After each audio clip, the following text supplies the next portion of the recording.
नगर परिषद चुनाव हेतु प्रचार कार्यालय के उद्घाटन के अवसर पर क्षेत्र के विधायक आशीष देशमुख ने हाल ही में भारतीय जनता पार्टी में कांग्रेस छोड़कर शामिल हुए हैं। रेत आईपीएल वसूली माफियों के प्रति नाराजगी व्यक्त करते हुए पार्टी से निकालने की चेतावनी देते ही चुनाव से ठीक पहले ऐसी स्थिति को देख भारतीय जनता पार्टी सदके में आएगी।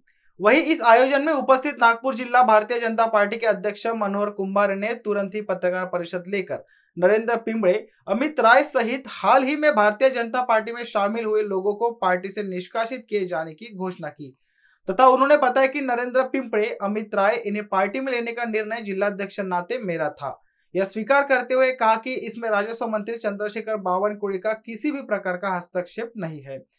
हम उनके कोराडी स्थित कार्यालय पहुंचे और उन्होंने नरेंद्र पिंपळे, अमित राय सहित सभी सैकड़ों कार्यकर्ताओं को पार्टी के अंगवस्त्र पहनाकर उनका पार्टी में स्वागत किया।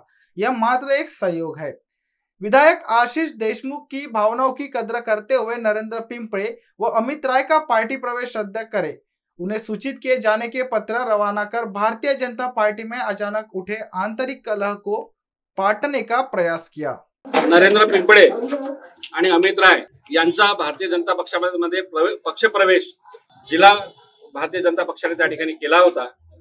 याच्यामध्ये माननीय नामदार पालकमंत्री आदरणीय चंद्रशेखरजी बावनकुळे यांचा त्याच्यामध्ये कसलाही त्या ठिकाणी त्यांचा संबंध नाही ना, त्यांच्यामध्ये आशिष बाबूचा सुद्धा त्याच्यामध्ये संबंध नाही। त्यांना पक्षामधून नरेंद्र पिंपळे आणि अमितजी राय यांना सर्वांना त्या ठिकाणी पक्षामधून निष्कासित केलेला आहे, तात्काळ निष्कासित केलेला आहे। पक्ष प्रवेश त्या दिवशी त्यांची कल्पना त्यांना सुद्धा नव्हती किंवा माननीय चंद्रशेखरजी बावनकुळे त्यांना सुद्धा नव्हती।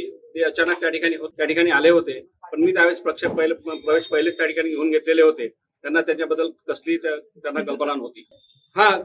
त्यांना कसली त्या ठिकाणी कल्पना सुद्धा नव्हती। त्या गोष्टीसोबत त्यांचा कसलाही त्या ठिकाणी संबंध नाही। पक्षप्रवेश त्यांना निष्कासित केलं, पक्षप्रवेश रद्द केला आपण नाही। तो पक्षप्रवेश त्या स्थानिक ठरावावर म्हणजे त्या जिल्हा मी सांगितलं की जिल्हा भाजपाने त्या ठिकाणी त्यांचा पक्षप्रवेश करून घेतला होता म्हणून।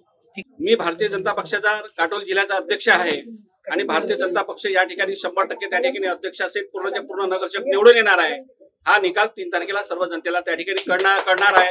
कोणी अपप्रचार जर करत असेल, माननीय आमदार साहेब भक्कमपणे, माननीय चंद्रशेखरजी बावनकुळे साहेब, डॉक्टर पोतदार साहेब, ही सर्व मंडळी भारतीय जनता पक्षाचं काम करत आहे आणि 100% ते आमदार साहेबांनी सांगितलं की या सर्वात योग्य उमेदवार संजना मंगळे ह्या अध्यक्षपदाच्या योग्य उमेदवार आहे, हे सुद्धा आशिष बाबूंनी त्या ठिकाणी सर्वांना सांगितलेलं आहे आणि 100% पूर्ण भारतीय जनता पक्षाचे अध्यक्षाचे सर्वचे सर्व उमेदवार त्या ठिकाणी निवडून आणायचे। त्यांचा कसलाच प्रकारचा त्या ठिकाणी विषय नव्हता। त्यांनी आपली भावना बोलून दाखवली, एवढंच, बाकी काही नाही। आम्ही त्या ठिकाणी आदर करतो। एक माननीय आमदार, एक कर्तव्यदक्ष आमदार, या सामन्याचं नवनिर्माण करणारे आमदार, जर त्यांनी काही जर त्या ठिकाणी गाईडलाईन जर दिल्या असत, निश्चित आम्ही त्या ठिकाणी पाळू। नर्मदा तो कार्यक्रम आहे म्हणून तिथं ताबडतोब त्या ठिकाणी होऊन गेले। त्यांना सांगितलं, बोलणं झालं ते सर्व त्या ठिकाणी व्यवस्थित त्या ठिकाणी होऊन जाईल। बीएसएन न्यूज के लिए संवाददाता किशोर धुंडेले की रिपोर्ट।